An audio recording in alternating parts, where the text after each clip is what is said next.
The Flower Shop Block of the Month November Flowers. Learn how to sew the tulle roll. This is part of the Flower Shop Block of the Month, which is a series of 12 panels from Amber Makes. Cutting out. Take the fabric panel from your kit and give it a press. You'll see all the pieces are printed on here. There's the formal flower arrangement and more informal flowers. You can choose to put whichever you like on the front of your tool case. All the other pieces are labelled, as you can see here. So all you need to do is cut them out and pin the label to the top of each piece. All the seam allowances are included. You've also got some bonus charm squares as well, and some labels for the month if you want to use them.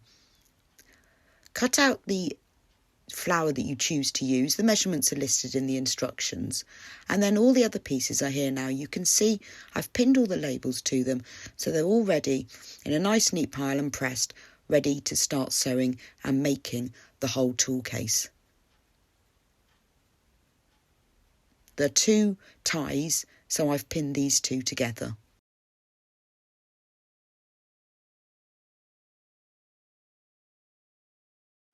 Making the outer. Take the front outer, this is the flower arrangement you trimmed earlier, place it right sides up, and then take the back outer and place it right sides down on top, matching the top, the bottom and the left hand side raw edges, as you can see here. On the right hand side you'll see it's a little longer, the back is a little longer than the front. Don't worry about that, it's supposed to be like this. Just match up the left edges and pin them together, making sure you keep the raw edges matched up. Now sew together along this side. Again, seam allowances and measurements are all listed in your instructions. Once you've done that, press the seam open. So that is the outer finished, and as you can see the back is a little bit longer than the front. Making the pocket. Take the pocket outer and the pocket lining and place them right sides facing. You need to make sure that you match up the top and the side raw edges.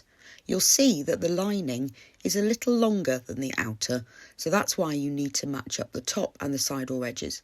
And in a moment, you'll be able to see why that's the case. But for now, just pin them together across that top edge.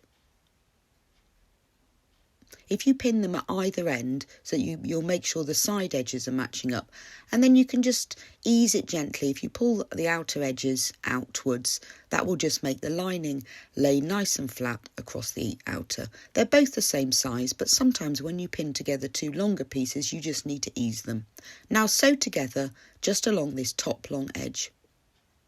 Once that's done, you need to press the seam open. So open up the 2 fabric pieces, place it on your ironing board or your ironing mat, and just press that seam nice and open and flat. This will help you to get a neater finish in a moment when you construct the whole pocket. So now that's done, fold the outer over so it meets up with the bottom of the lining. Now what happens here is that the lining comes over to the front of the outer, so it gives you the appearance of a bound edge without actually having to add any binding, which makes it so much simpler. And because we've chosen this stripe print for the lining, as it comes over, it looks like you've bound the edge really neatly and accurately with the stripe binding. So match up the side and the bottom raw edges and give it a press, because that will just hold the top edge neatly and will help you to get a better finish. So press it all the way across the top. The reason you press it before you sew it is because of the seam that's near the top.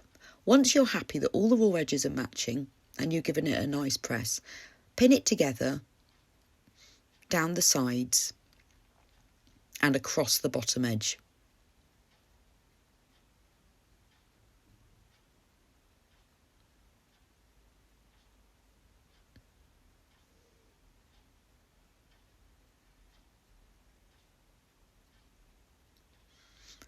Then you need to tack it together down the side, across the bottom and up the other side. So tacking is just a longer stitch on your machine that's worked within the seam allowance. If you work it within the seam allowance, you don't have to take it out later. Also, you need to top stitch along the top edge. just above the seam between the pocket outer and the pocket lining. So you can see I've finished it here, and if you have a closer look, there's the top stitching. It's just across the top edge. This is decoration really. It makes it look like a bound edge, but also holds the two pocket pieces together. Attaching the pocket. Take the lining fabric piece and place the pocket that you've just made right sides up on top of the right side of the lining piece. You need to match up the bottom and the side raw edges. So just put it into place and make sure that the bottom and the side raw edges are matching up, and then pin it together.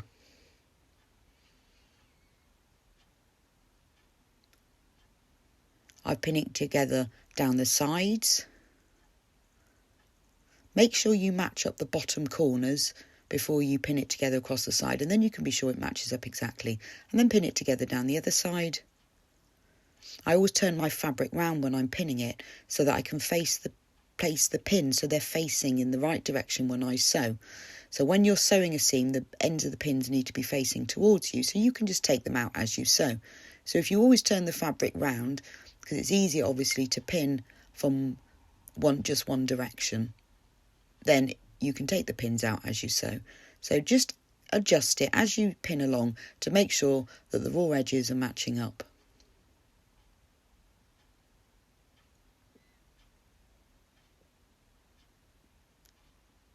Now tack it into place, down the side, across the bottom and up the other side, but not across the top edge because that's the opening for your pockets. Once that's done, you now need to decide the spacings for your pockets.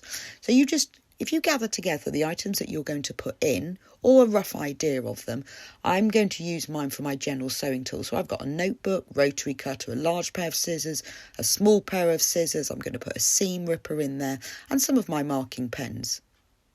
If you're not sure where you're going to put what you're going to put inside, just create some large spaces and some smaller spaces. So if you do know, do what I'm doing here and just measure across the item roughly that you're going to put in.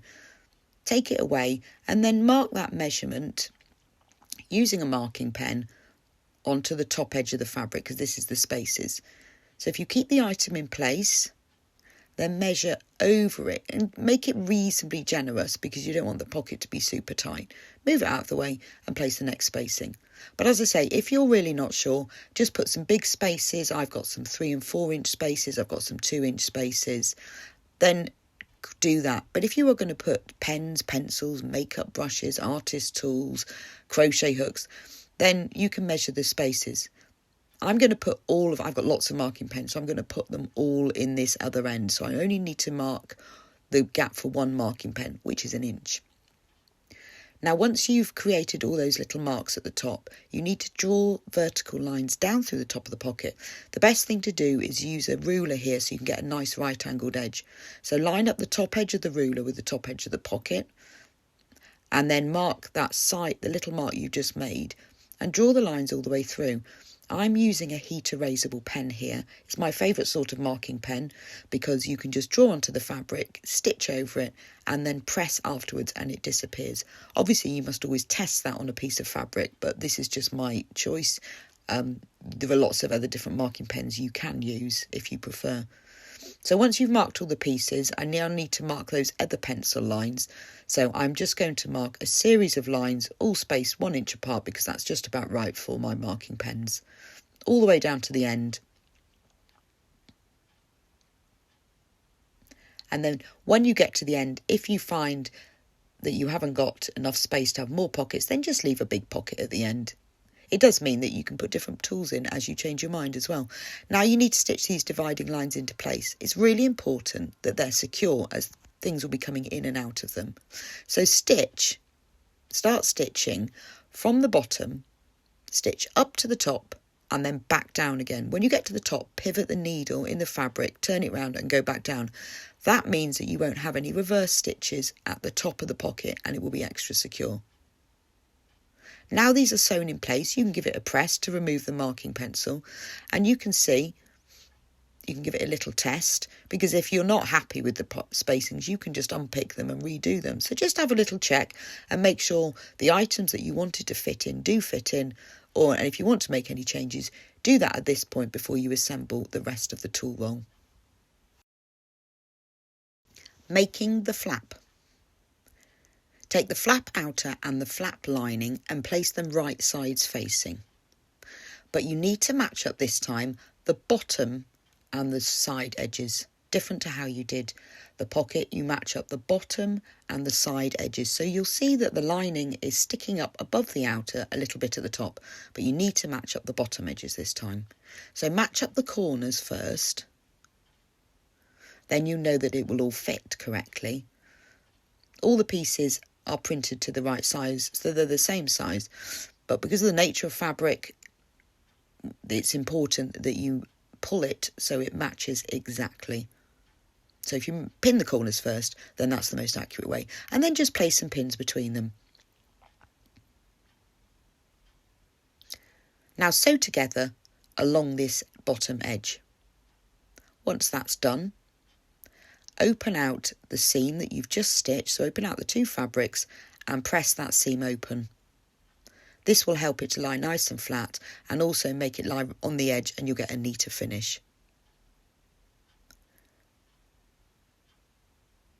Now once that's done, you need to place the join pieces right sides facing. So you've got the wrong sides on the outside and they're right sides facing. Now match up the bottom corners first and pin together. And then pin together along the side. Now you can see here, just like when you did the pocket, the lining is coming over to the side of the outer, and this gives a almost fake bound effect to the flap. So this is what it will look like. So don't worry when you're doing yours if you think, well, this looks all in the wrong order. This is exactly what yours will look like. So again, match up those bottom corners and then pin together along the rest of the side. So having pressed that seam allowance flat, that will give you a much neater seam here because you won't have any bulky seams. Now sew together down one side and then down the other side, but don't sew across that bottom edge. That needs to stay open.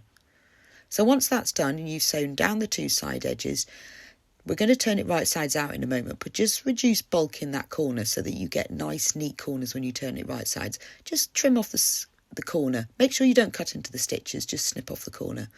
Now turn the whole flap right sides out and push out those corners with your fingers.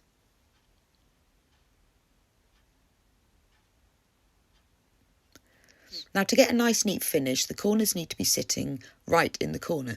So use something like a turning tool or the end of a blunt pair of scissors and push out the corner.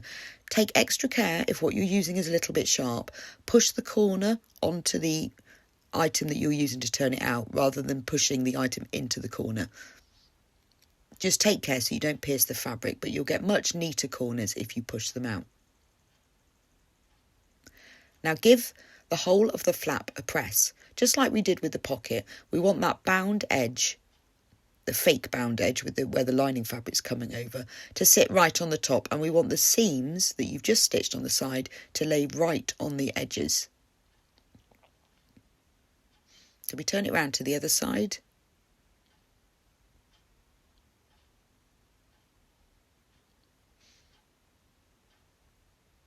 And then the seams will lay right on the edges. Just roll them gently between your fingers and that will help them to lay right on the edge. It's worth taking the time to press this. You will get a much neater finish that way. Now pin those two raw bottom ends together. Just adjust them slightly, making sure that the raw edges of the lining and the outer are matching up, and pin them together all the way along that bottom edge.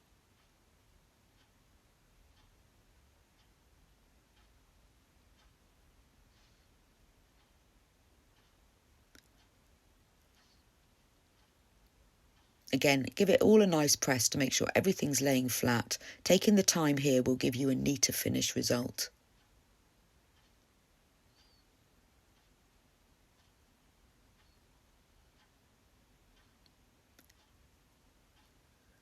Now tack together along the bottom raw edge to hold the outer and the lining together, and then top stitch just above that seam, so actually on the lining fabric, in the same way as you did with the pocket. So once that's done, you can see I've tacked along the bottom edge, so that's all held together. And you can see here I've worked top stitching, which is just a line of machine stitching using a slightly longer stitch just above the seam. Attaching the flap. Place the flap that you've just made right sides up on top of the right side of the lining. So this is the side where the pockets are. Now match up the top edge of the flap with the top edge of the lining. Now you will see that the flap isn't as wide as the lining, and that's so it doesn't get caught into the seams in a moment. You should have 1/2 inch sticking out either side, so that make sure the flap is central, and you should have 1/2 inch of lining either side. So don't worry that yours will look like this. It's been designed like this so the flap doesn't get caught into the seams in a moment. Now pin it together all the way across the top edge, making sure you match up the raw edges.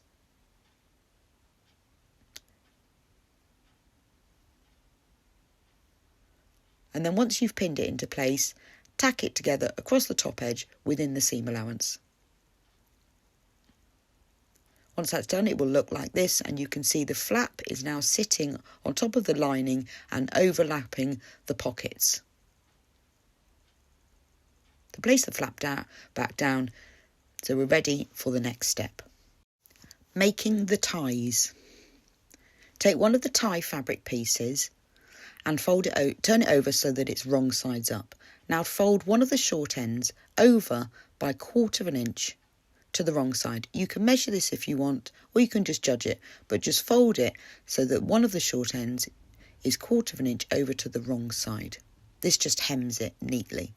Now fold the whole strip in half so that the long raw edges match and it's wrong sides facing. So you can see here where I'm turning it over and pressing it, you can see the right side folded over and the wrong side is on the inside.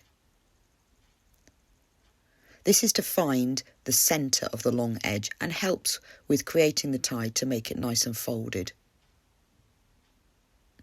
So if you press it all the way along, then you can find that centre crease. The other short end can stay loose, it doesn't need to be turned under. Now go back to the end where you started, open it out and fold one raw long edge over so that it meets up with that centre crease.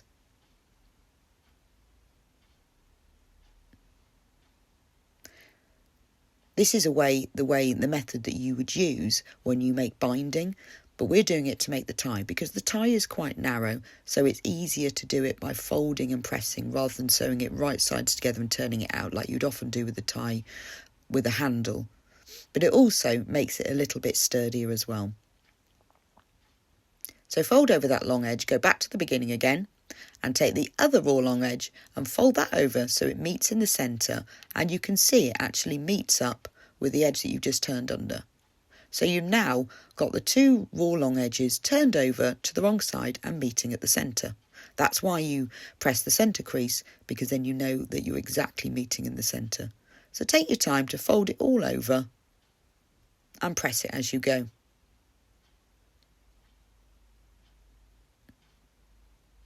And it's easier when you use this striped fabric as well, because you know that you've got it all nice and even because the stripes meet up.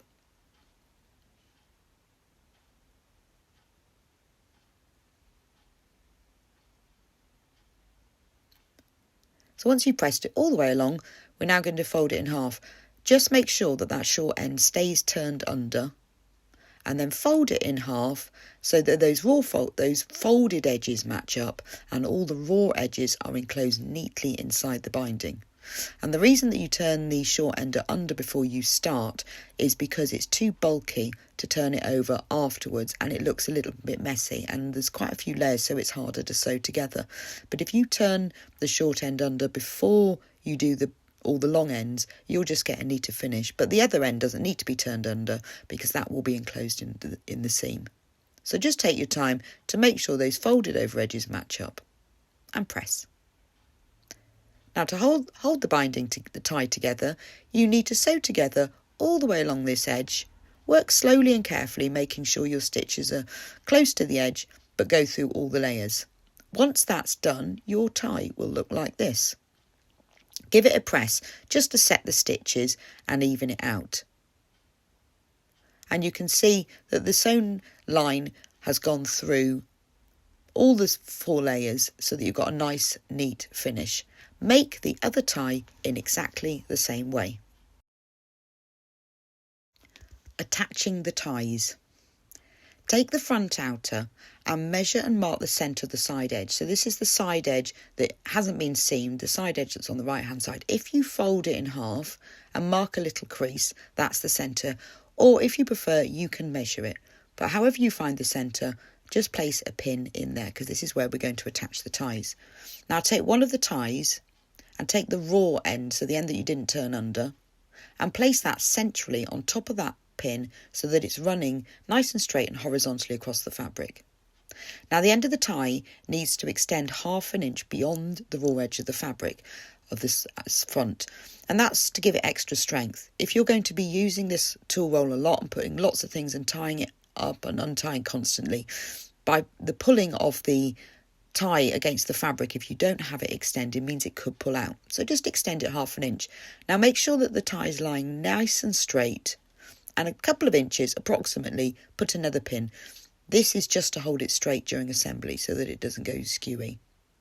Now take the other tie and again take that raw end, not the folded under end, and place it exactly on top of the first tie. You don't need to do any measuring this time, just make sure the raw short ends match up. And then pin them together. You can remove the bottom pin and just put it in the top pin. And then a little bit further along, just like you did before. So now you've got the 2 ties laying on top of each other centrally across the front outer. So all you need to do now is just tack them into place. So tack a lot just in from the edge and then a little bit further down. Use the longest stitch on your sewing machine so that you can remove the second row of tacking stitches later. And there's your ties attached and ready.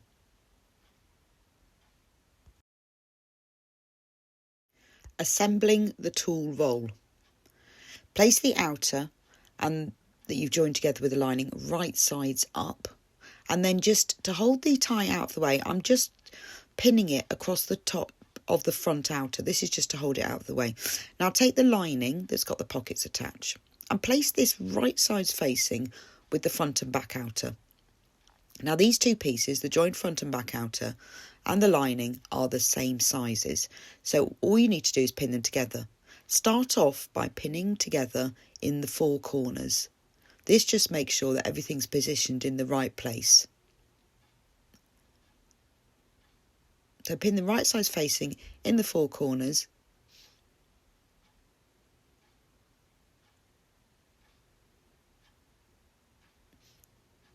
Then you can pin together between those corner points. So just keep adjusting it to make sure that the raw edges are always matching up. So as you move along between the fabric pieces, just adjust it so that the raw edges are meeting up and pinned together. Now turn it round and pin it together at the other corner. So you can do all 4 corners in one go or do 2 corners and then pin together. You can see here that the end of the ties are sticking out beyond the end of that seam. Make sure that's still in place like that because it adds strength to the ties. And also make sure that the ties are staying pinned into place between the layers so they don't get caught in the seams. But those little end points should be sticking out. Now pin together at the final corner. And then you can pin together between the corners. Adjust it to make sure that all the raw edges are matching up. So I'm going to pin it together down the side now. Have a little feel to make sure those ties haven't moved. And then pin together across the bottom edge. So you're pinning together along the bottom edge of the front and back outer and through all those pockets too now. You can see the dividing lines on the wrong side of the fabric.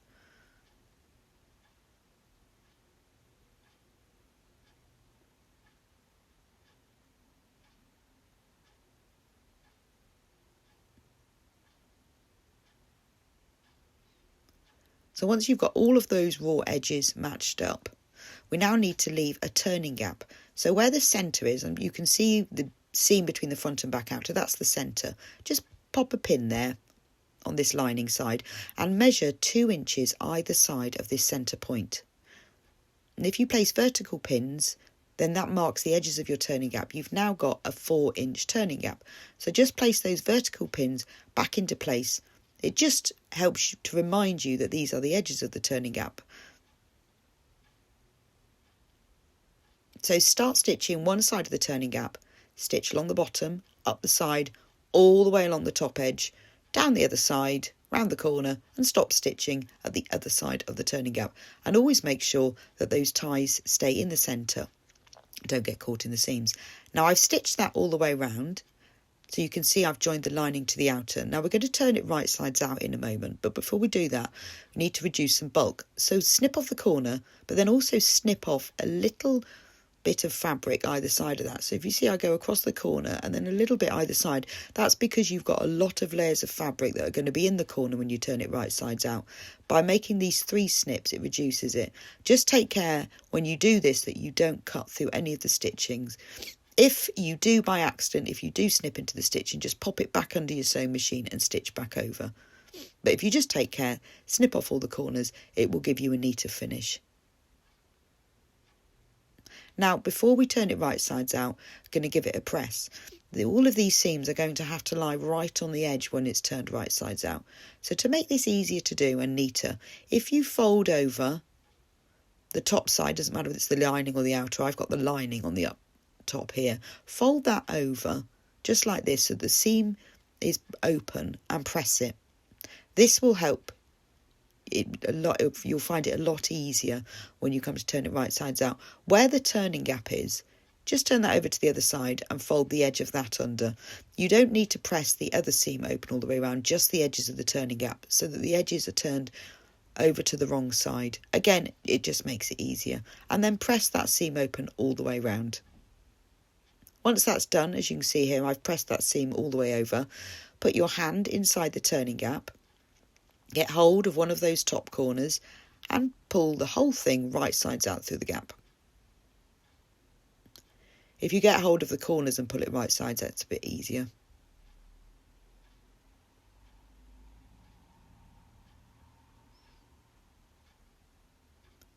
Now you need to push out all the corners. So if you start off by pushing them out with your fingers, just to make sure that they're as out as far as you can get them, then take a turning tool. I've used the wooden stick for my turning tool here, but just use something that's not too sharp, but that you can poke into the corners to turn so that they're lying right on the edge. And remember, when you're doing this, pull the fabric onto the stick or tool rather than the stick into the fabric. You're less likely to pierce the fabric then. So I've done the bottom 2 corners. Now I'm going to push out the top 2 corners. Again, go quite slowly and carefully with this.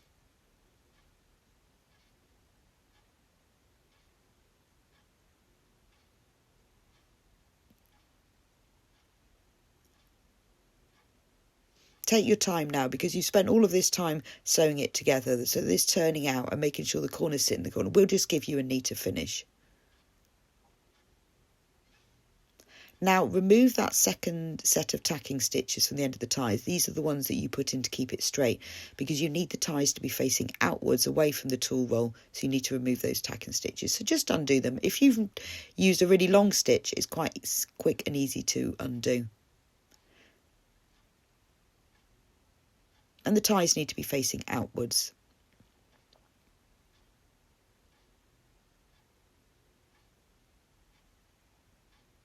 So this is where you now need to do some pressing. Roll the seams all the way around between your fingers so they're lying on the edge. Because you pressed the fabric over before you turned it right sides out, you'll find this a lot easier. And you can see here now that the flap is a little bit narrower than the rest of the tool roll, and this was so that it didn't get caught in the seams, and it also helps it to be neater when you're rolling it. So now press the seams all the way round, making sure they lay right on the edges. On this bottom edge you've got that turning gap, so roll the seams either side of the turning gap so that they're on the edge, and then give them a press.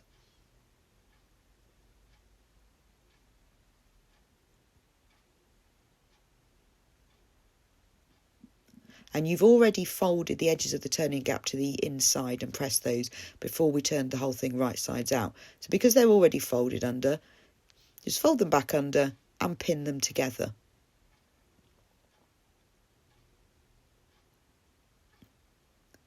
Because the final row of stitching all the way around is going to hold this turning gap close, so just pin it for now. Make sure the ties are facing outwards. Roll the edge of that side seam and give it a press. You won't need any pins at this stage, it's more about the pressing. Now fold the flap over so that it covers the pockets and that seam is lying right on the edge. And again, give that a press.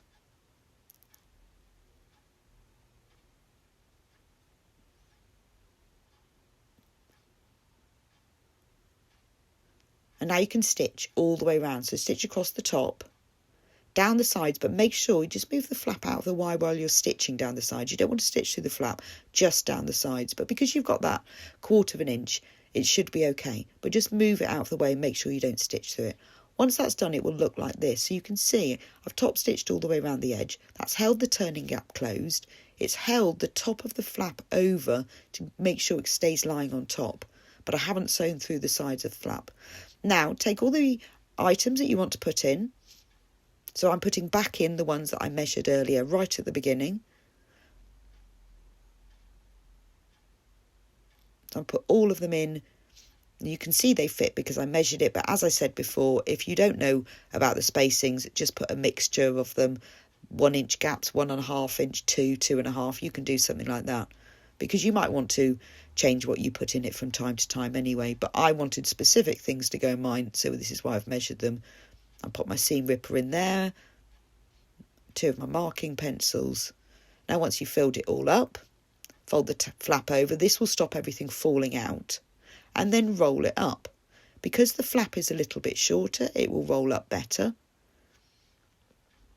And then take the ties, and to hold the whole thing closed, wrap the 2 ties, hold them together, wrap them all the way around, over the back, across to the front, and back over where you started. Take one of the ties and thread that underneath the 2, and then tie them in a knot. And that's the easiest way to secure it. Now, if you want them to make a little bit fancy and to add some decoration, tie the ends of the ties in a knot. This doesn't provide any practical purpose. You don't need to do this. I just think it gives a nice little finish having the ties tied together in the ends in a knot. And you can do this at any stage. I'm just doing this now.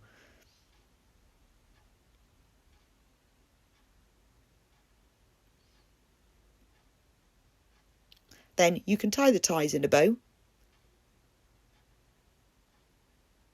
to close, and your tool roll is finished, and that's how you will hold everything closed really neatly. When you want to use it again, simply undo the bow, take the ties out from round the tool roll, open it up flat, open up the flap, and your tools are all ready to use and easy in access. There, you've done it. You've made your very own tool roll.